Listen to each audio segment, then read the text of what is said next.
you know something that does not have to be an issue if you're aware of it, but it's definitely an issue if you're not.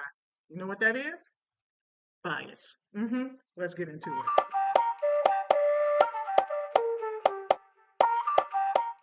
So right off the bat, you already know what we're gonna do. We're gonna define it because we like words, so we all on the same page with a definition. So first of all, what is bias? Bias is basically a lens. It's the assumptions we make, the immediate judgments we have. They're also the stories we've absorbed, right, from people around us, our environment, everything else.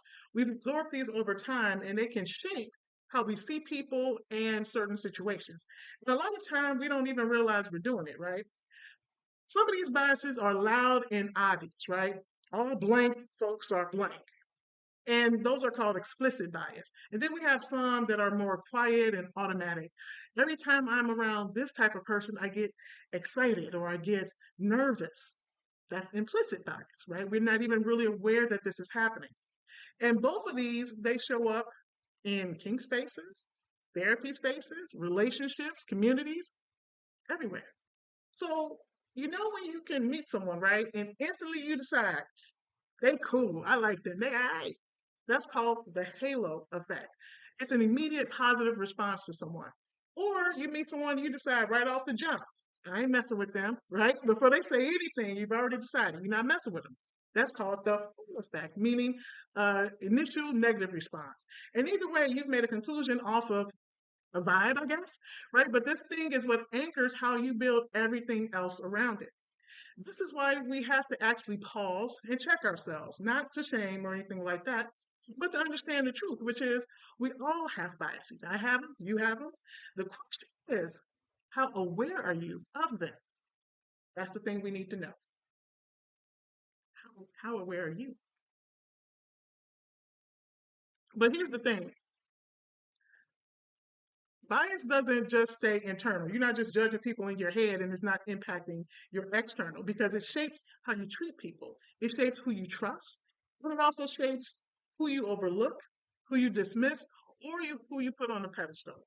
In kink, bias shows up in who gets seen as serious, as a dominant, who gets seen as naturally submissive, who gets labeled as dangerous, who gets ignored, gets centered, right? All of this is impacted based off our biases, whether or not they are implicit or explicit.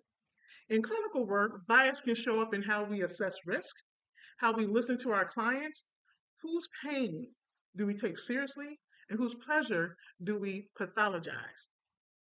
If we don't examine this stuff, we recreate the same inequalities inside spaces that are supposed to be about freedom, consent, exploration, and healing. And that's not what we're trying to do, right? Right.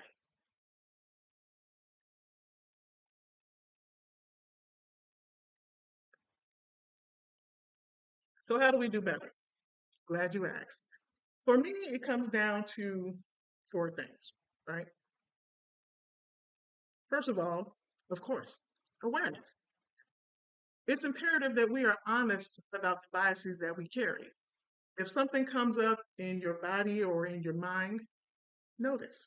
Some of it came from family, some from religion, from our culture, some from media, social or otherwise, because that can be a mess.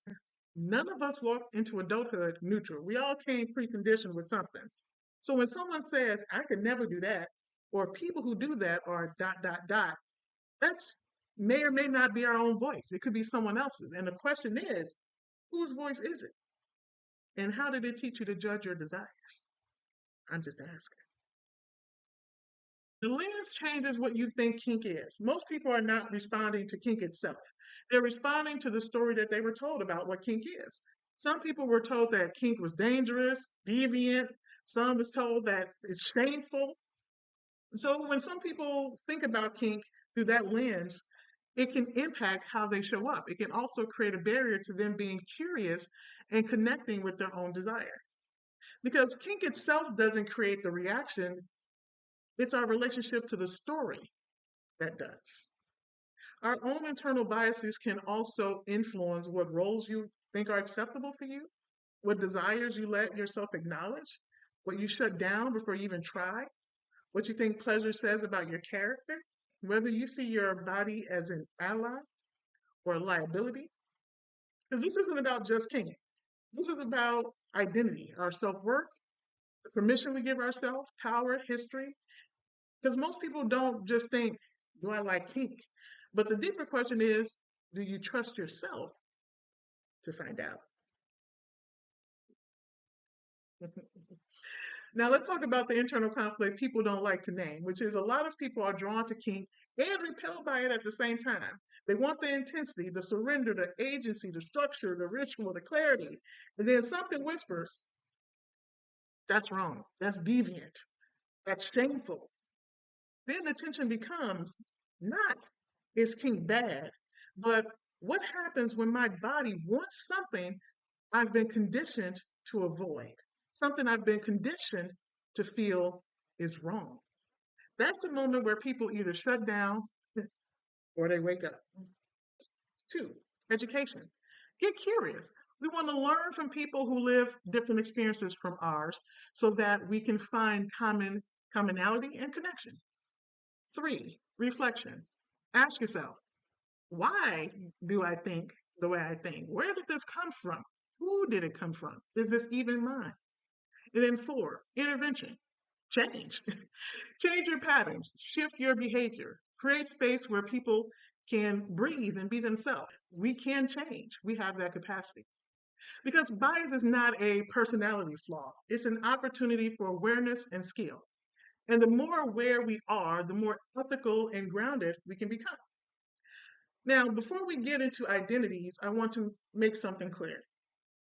When we talk about bias, we're not just talking about what lives in our head. We're talking about how those biases shape the way we see people. And this matters in kink because people don't come into this space as just blank slates, right? They come in with whole identities. They come in with roles, histories, cultures, ways they move through the world. So once you start checking your own lens, the next step is understanding who is actually standing in front of you. Not who you think they are, not who you imagine, not what you project, but who they really are. And that's where identity comes in.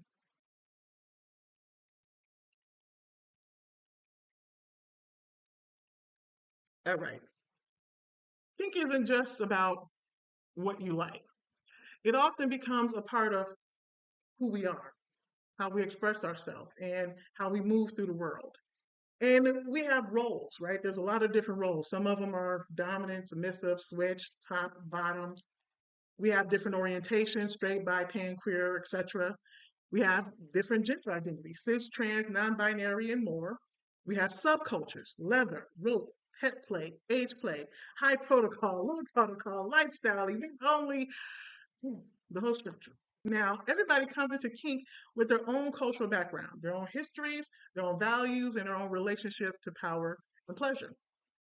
Your kink identity doesn't just exist in isolation.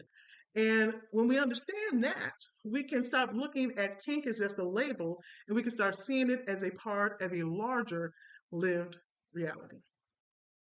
So, as we close out, if you're exploring kink or teaching it or practicing it with others, the question is not, do I have bias? Because we all do.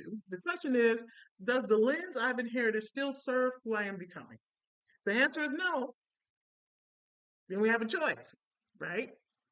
Do something different, or do we continue to remain a hostage to narratives that no longer belong to us? With that, my loves, that's it for today. I am Docu Rock. Do the thing, right? Share, comment, let me know your thoughts. Let me know what else you would like to learn about, you hear about here on the channel. And I'll see you next time. This is Docu Rock. Peace.